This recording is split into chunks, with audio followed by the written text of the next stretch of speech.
All right, so when we last left off, the king had given Esther and Mordecai permission to write letters that they could send out to all of the people on behalf of the Jewish people.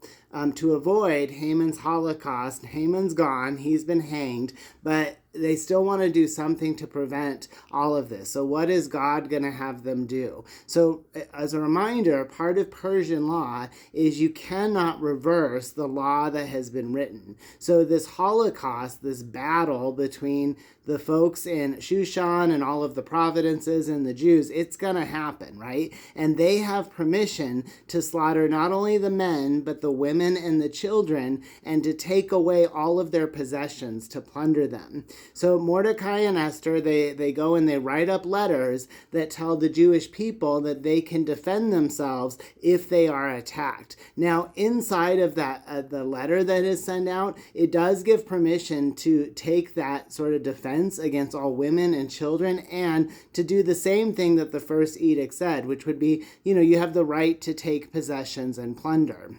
So that all goes out, right? And in the time between when those letters go out and the time when the actual day comes, a few things start to happen. So one, Mordecai is like clothed in blue and white and purple, and his station is elevated so much within the kingdom. He's gone from being the faithful man at the gate begging for his people into this high position of power right next to the king. The other thing that happens is all of a sudden the Lord starts to move throughout all the providences, and people start to really understand the fear of what the scripture says is the Jewish people, but really, as we know, it's the fear of God. And the fear of God is very different. It is the fear of knowing that God is the creator, that he created all. So it isn't this trembling, I'm so scared fear. It's this awe and wonder. It's what is this power that we've come up against, that these people were doomed for extermination,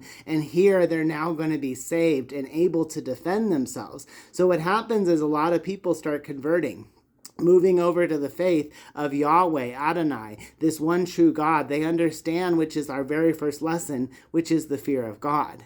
Now, when the day comes, right, there is a great battle, right? There is a great war in there. Within the palace itself, the first day, there's 500 men that are slaughtered. And on top of that, it's also all the sons of Haman. An interesting point here, right? Some of the sons of Haman have Persian god names. And that reminds me of Egypt and the Pharaoh, right? When the one true God would mock the gods of Egypt, right? By having the frogs multiply or the river turn to blood. So at the end of the day, 500 men in the palace are slaughtered. Now notice that I said 500 men. Even though the edict was going to tell all the Jewish people that they could take the women and the children and they could plunder, that didn't happen. Only the men were the ones who were actually in the cause of this. And it was the men who attacked the Jewish people first. It was a defense act. Now, outside of the palace, we would come to find out that there's going to be 75,000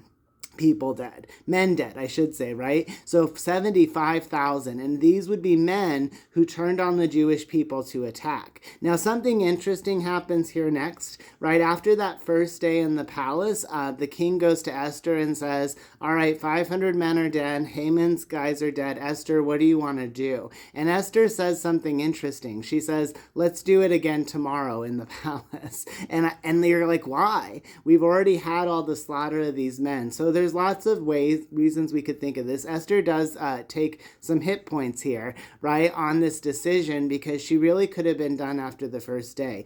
Just personally, what stands out to me was that Esther had to do 2 banquets of serving Haman for 2 days. And ultimately, when Esther was working with God, it took 2 days to get it all done. The first day, some men may have escaped, and they may have still been in the palace, and Esther really is in such a time as this, in a place where she has to think about all people, about cleansing all that is there. And really, as much as we want to come down on Esther for her second day of slaughter here, we have to remember that Esther's been working with God, not men. So I would think that she prayed, and that the answer was a second day is required.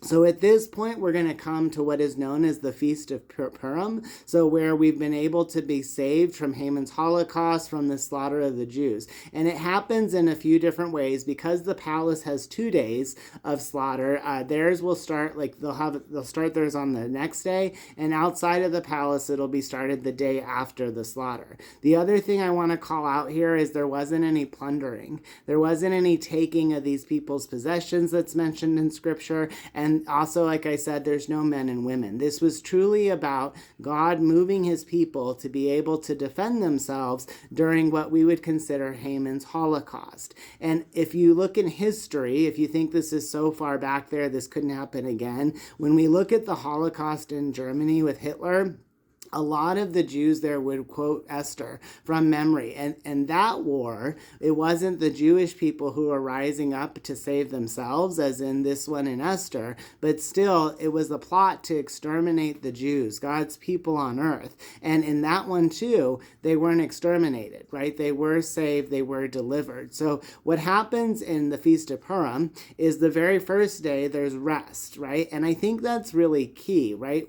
We're not tying the holiday, the festivities, the joy to the bad event, right? The slaughter, like the death. We're tying it to the next day when they rest. And then after that, they start having their blessings, their joy. Their weeping and mourning has now turned to joy and celebrating. And what happens on this feast? Well, there's some drinking. I will not say that. Remember, that's kind of a theme here. But also there's Mordecai calls out and says that they want to celebrate and joy, give praise to God, and also feed the poor. It's a time of food and provision, sort of reminiscent of when Esther was first in the palace. That was what they did for the women, giving them food. There's even some cookies, Haman's ears. Some people say it's like Haman's hat. They're sugar cookies. They've got some apricots in the middle, some poppy seed, and they're in a triangle. I think it kind of reminds me of the 3 days of the resting and then the celebration that goes on in the Feast of Purim. And then throughout all of this, we turn back to Esther and Mordecai, right? So it's been a long journey for them. Mordecai is lifted up to the second position in the king. Esther is the queen, and they have moved with God, our main character in the story, to save the Jewish people.